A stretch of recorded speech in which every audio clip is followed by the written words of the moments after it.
வந்து அவருக்கு வந்து விஜய் நல்ல படிப்பா அதுக்கப்புறம் ஆக்டர் ஆகலாம் நான் சொன்னேன்.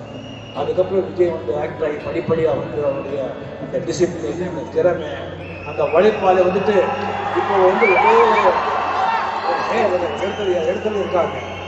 இப்போ மறுபடியும் வந்து நெக்ஸ்ட் வந்து ஒரு அரசியல் சமூக சேவைக்கு வேறு வந்து போகணும்னு இருக்காங்க. இதில் வந்துட்டு எனக்கு விஜய்க்கு போட்டி அப்படின்னு சொல்லிட்டு பண்ணுறது வந்து எனக்கு வந்து நிஜமா ரொம்ப கஷ்டமாக இருக்கு மனசு. விஜயே சொல்லியிருக்காரு எனக்கு போட்டி நான் தான் சொல்லி, நானே சொல்லியிருக்கேன் என்னுடைய படத்துக்கு நான் தான் போட்டி அப்படின்னு சொல்லி. விஜய் வந்து எனக்கு போட்டி அப்படின்னு நினைச்சா அது எனக்கு மரியாதை இல்லை, எனக்கு கௌரவம் இல்லை.